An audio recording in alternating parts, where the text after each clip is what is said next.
Hello, parents. This is our AP Calculus BC open house video. So instead of coming in and spending your evening walking from class to class, you can just spend a few minutes of your time listening to me overview the class and introduce myself or reintroduce myself.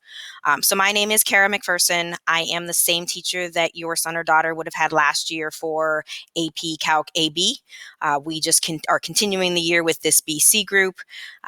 A little bit about myself. This is my 21st year teaching. I have only taught in Twinsburg, and up until a few months ago, I had only taught in the exact same classroom at the high school, and now we're transitioning to this room at RBC and trying to make ourselves feel at home. I do live in Twinsburg. I have 2 kids in the district. I have a 6th grader and an 8th grader, so I am living this crazy 2020 school year as a parent and as a teacher. So I definitely understand what all the families are going through with what this year and this past 6 months has brought.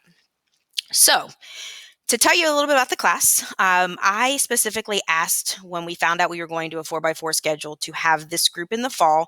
I know it's a little awkward to have AP classes in the fall, but I just finished with this group. We had just taken the test in May, and I felt with this wild year, the best situation would be to be back together again in the fall and just kind of pick up where we left off. So that's kind of how we ended up with this. The AP test for this group will be in May, just like it was last year, hopefully in a little more normal AP environment. The College Board has already said they have plans A, B, and C depending on what spring looks like. The current plan is to have the test on May 4th. And the backup plan is to have multiple testing dates, to do maybe 2 testing dates in May to split the group up. And the backup plan would be to try to look at doing it with technology again. I was not a fan of how last year panned out, but I would hope with a full year under our belts this year will be better.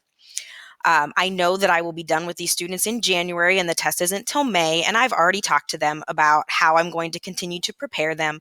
I do have AP Calc 1 classes in the spring, so I will still be sending out practice tests, things like that. I told the students our AP classroom will not close, our Google Classroom will not close. I will send them material, especially in April, that month before the test, to start getting them ready so they don't leave me, even though grades-wise will be closed down for the year. But I will still get them ready for the test like I would any other year. What else to tell you? The class is going pretty smoothly so far. I think we've kind of found our rhythm. What my structure has been is on the days that the students are home, I am creating a lesson, a pre-recorded lesson where I will take the material that we're moving into and I will start introing it basically so we can use our class time to really get into the heart of it.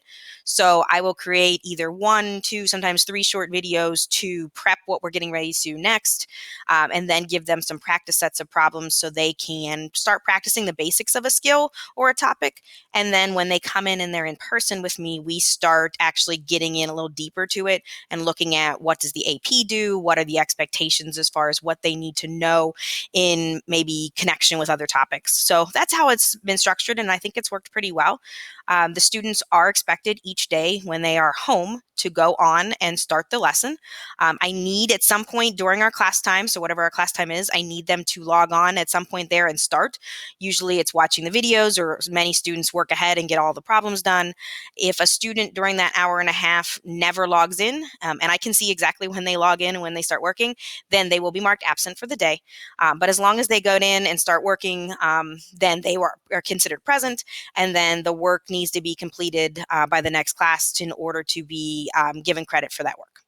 I am doing all of the assignments on either Delta Math, which is a website that our department is using a lot because it allows us to input our own videos and ask certain question sets and give students multiple chances to work through problems.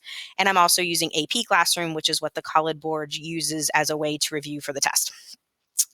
As far as our grading process, the homework that they're being given, whether it's on Delta Math or whether it's on AP Classroom, will amount to 20% of their overall grade. And then any tests and quizzes will be the other 80%. I told students at the beginning of the year I did not foresee large tests. I think this year is challenging enough, and I don't really want a situation where they're taking huge tests and spending the entire 90 minutes together doing that. So what I decided to do this year, and so far it's worked out pretty well, is to break up topics into short quizzes, and even broke those quizzes up into different types of ways to assess them. So we've had 2 quizzes so far. And what I've done is I've given them a set of questions that they have to do at home. They can utilize their notes. It's on Delta Math. They get a chance to work through anywhere from like 6 to 9 questions over that topic. They do get 1 chance per question, so they want to make sure they take their time and input it. Then when they come to class, they are given a Google form and a set of questions to work on. These are usually multiple choice questions, anywhere from 5 to 8 questions. My light went off on me. There we go. Sorry. And then when in that part, they are not allowed to use their notes, and it's questions kind of testing their knowledge, seeing what they remember. And then the last thing I've been doing, which was something I decided to try and I wasn't sure how it was going to go, is when I give them free response questions that are bigger and harder to really assess in either of those environments, I have been putting those online and asking them to do a question based on their last name. It'll tell them which question they have to do. And then they have to work it out and record their response in the platform called Flipgrid. I've loved it. I'll give them the question. I'll give them a 2-day period in which they have to formulate and post their video. They usually have 2 minutes to explain it. I've had students that have used whiteboards. I have students that have used different software to show their work and then voice over it. Students that have put their work on their screen and talked about it. Students that have strictly talked and then put their work up and kind of showed me a picture of their work. And it's been completely fascinating to see how they go about explaining a question. And I think it's really helped their understanding as well. So that's what we've been doing for assessments. I am using a variety of platforms. I am using, as I've said, Delta Math. I'm using Flipgrid.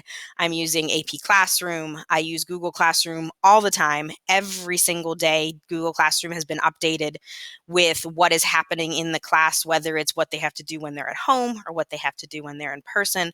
So that's my primary way of communicating with them and making sure they know what they have to do and when it's due. Some other just general things that need to make sure you know, if you would like to have a parent-teacher conference, we're doing them a little non-traditional this way. We are doing them via Google Meets. So that will be October 29th. About a week beforehand, you will get an email invitation that will say, if you would like to have a conference with your son or daughter's teachers, you can sign up. And I will be calling parents that do sign up via Google Meet and having a specific time slot. So if you want to do that, I know many of you, so there's probably not huge need, but that is available. If you need to get a hold of me for any other reason or prior to that, you can always email. I do send remind messages to students and parents. I do send email messages to students and parents. And with all the technology going on, that's probably the easiest way to get a hold of me and know that I will read it and get back to you. I think that is everything. If you do have further questions, like I said, let me know. It's been a good year. I do love working with these students. It's definitely going to be a different year, but being together with all of them makes life a little bit easier for all of us. And I'm enjoying just being around them on a daily basis. Have a great night.